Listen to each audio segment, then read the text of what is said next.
Hello. This video's taken me like 4 times to try and make because I am really not good at making videos. But I figured I'd try my hand to make me a little deck profile video, specifically of Rikka's because all my cards came in today.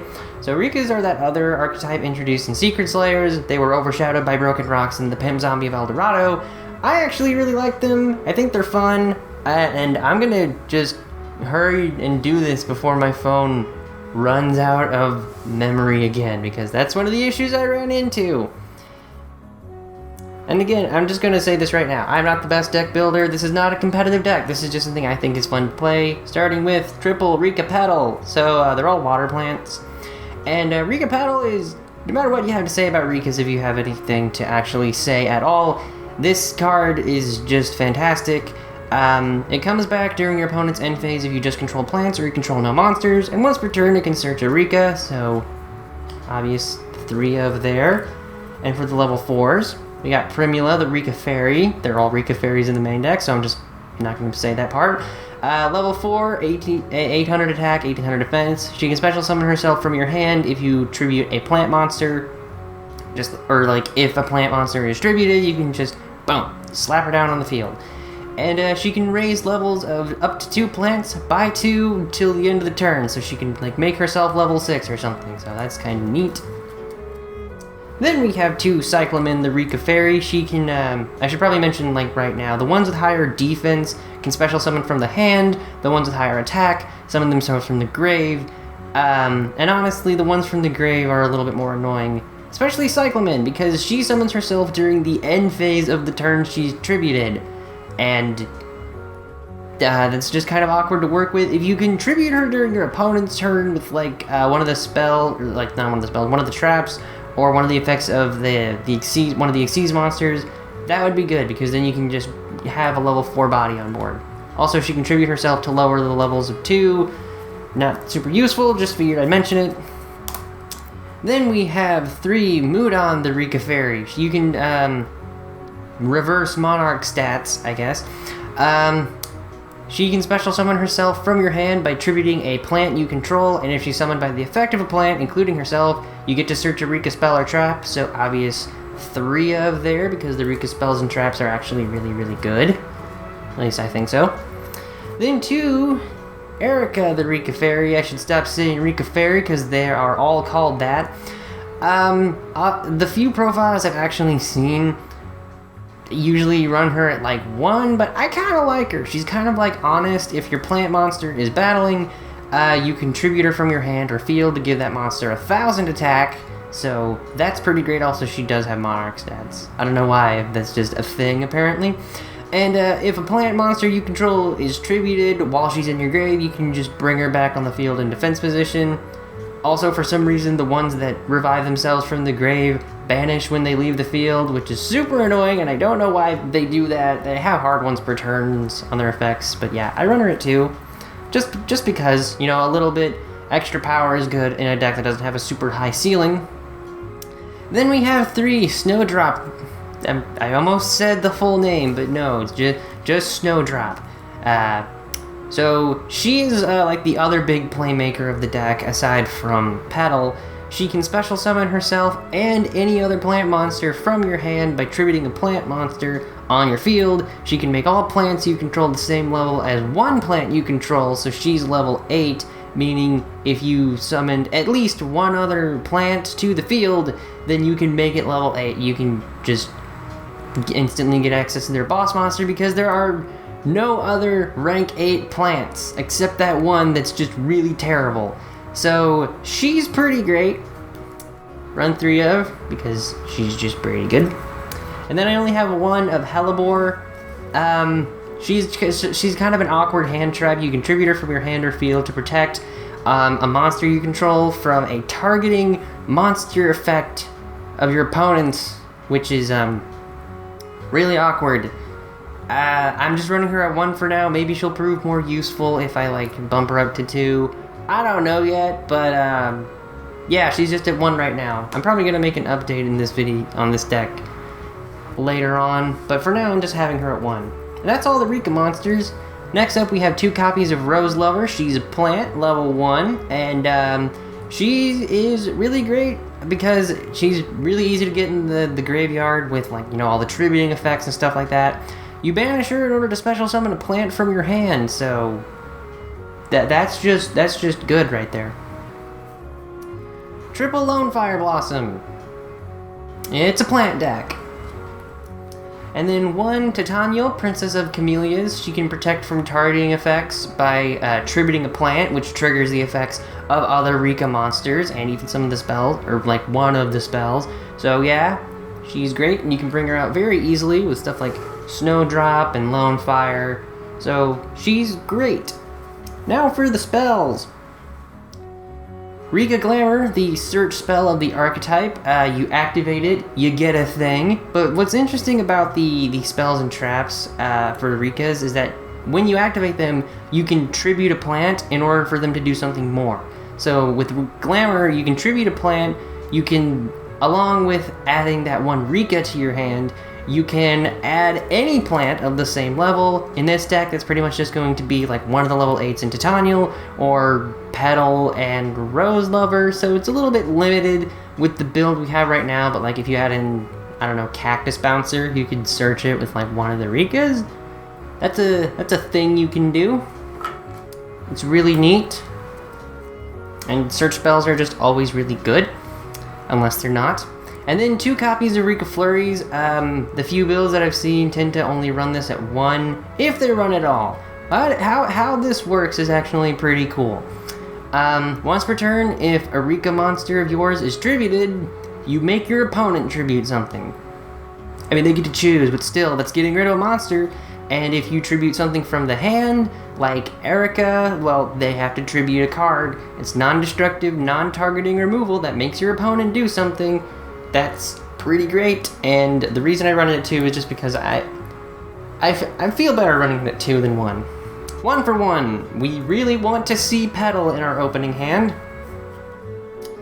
Super Solar Nutrient. Honestly, I don't know if I'm going to keep playing this because the only ones I can use to pay its cost is like Petal and Rose Lover.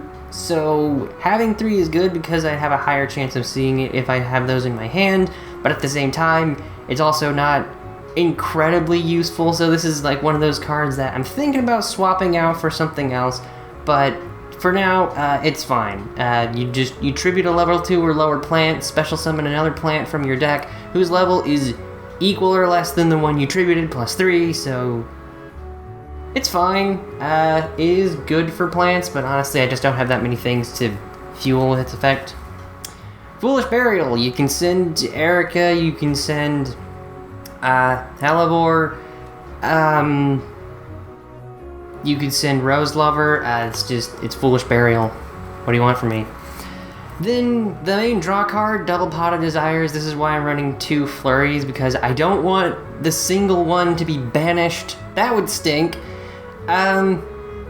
I don't really like Desires, but, you know, it is an actual +2, or not +2, it's an actual +1. I just don't like it because I tend to have terrible luck, and I always end up banishing the things that I needed. But, like, that's the only draw card that I can really think to add right now. Rikkas don't have a draw card, and I can't think of any that they might be able to use. I don't know, really. I thought about adding Avarice because it's all about tributing, but then I'd have to set up the... Desires is just the only one we're running right now.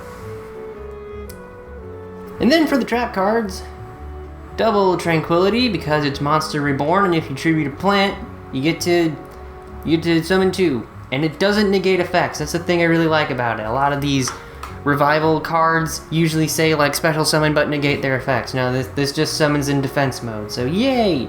Then 2, Rikka Sheet. This is like, it's not like absolutely amazing. It doesn't permanently negate a monster's effects. It just it targets a monster and makes it so neither player can activate its effects. So, like, I think this only works if you have to manually say you're gonna activate the effects. So you can use this to negate it. So it can be pretty useful there. But something really cool is that you can tribute a plant again in order to take control of that monster, and then it becomes a plant, which means you can then tribute it with Tranquility. They lose their monster, you get 2 back from the grave, which means like you can tribute something for this thing's effect, steal their card, use this to tribute that, get 2 back from the grave. So that's pretty great. And then the last trap cards we run are 3 copies of Lost Wind because it's useful and can't really go wrong, especially when we're running Desires. And I just don't want all 3. I don't want to banish all of them. So having 3 is good. And now for the extra deck. Again, we're going to start with the Rikka cards, and we're going to have 3 Kanzashi. So she's pretty neat. Once per turn, she can protect any plants from destruction by tributing a plant from your hand or field. And if a monster is tributed, she can just... So, like, you can, like, use her effect to tribute Cyclamen on your opponent's turn to prevent destruction, and then you can bring her back on the field next turn. So, that's pretty cool. And her other effect is that if a monster is tributed, just any monster at all, you can detach a material, revive a monster from either graveyard, and then it becomes a plant. Its effects are negated, but that's pretty cool. You can steal your opponent's stuff. I like it. And then the boss monster, Teardrop, the Rikka Queen. Oh my gosh, this artwork, she's so pretty.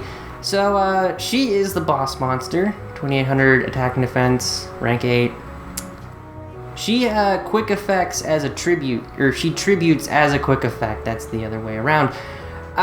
That's pretty great. I kind of wish she did a bit more, but hey, that's still a pretty decent form of removal. It does target, but hey, tributing, that's pretty fantastic. And she does gain 200 attack every time a monster is tributed. So like, if you tribute Erica to use her effect, she has 4,000 attack. That's nothing to scoff at.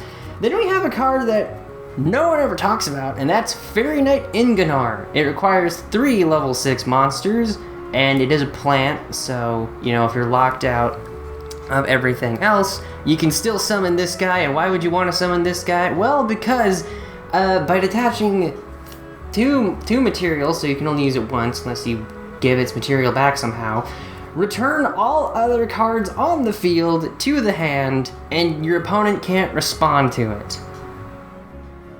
So yeah, if this guy gets on board, your opponent's just like, okay, what's the worst it can do? Just like detach, whoosh, everything's gone. And also it's got 3,000 defense, that's nothing to scoff at.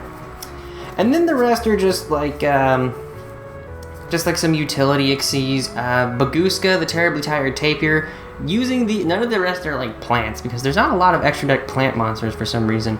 But the rest of these are just like utilities. You won't be able to recur Petal or keep Flurries because you need plants on field to keep those. But still, if you need something to just be like, I need to get something on board, you can do this. Bagooska, the Terribly Tired Tapir. It's not impossible to make rank 4s. It's just a little bit awkward with this deck. Alright, my phone freaked out, so we're going to go through this really quickly. Castel, because it's useful. Tornado Dragon, because it's useful. Number 101, Silent Honor ARK, because it's useful. The only plant link monster we run, Aromaseraphine Jasmine. It tributes to summon from the deck, so yay. And then Decode Talker, because it also tributes to protect... I think it tributes. Tribute 1 monster this card points to, negate activation if you destroy the card. So yeah, you can also use that to trigger Flurries and stuff like that. So that's pretty cool. And now for the side deck, we're just going to go over this real quickly. Triple DD Crow, banish stuff. Lancia, tribute in order to prevent banishing stuff. Called by the grave to banish stuff and get rid of annoying hand traps. Dimensional Barrier, because, you know, control is nice, preventing your opponent from using like a bunch of fusion exes or synchro spam. That's pretty good. And the last one we run is a card that not a lot of people talk about, and that's Typhoon. This is a hand trap, sort of. It destroys a face-up spell or trap card. But if your opponent controls at least 2 spell or traps while you control none, activate this from your hand, which means it's really good at getting rid of floodgates or annoying field spells, if your opponent really has like a, I don't know, anti-spell fragrance, or you're playing against Zombie World. Zombie World is really bad for this deck, so you can just be like, boom, bam, Zombie World destroyed. So yeah, not a lot of people talk about Typhoon, but it is actually pretty good. And that's the Rikka deck. I'm probably gonna like spell it all out in the description. If you like this video, I'm sorry that it's not very good, but thank you for watching if you did watch all this way. I like this deck. It's fun. I like this archetype, and I hope it gets more support someday outside of Strenua. My phone is filling up. Goodbye.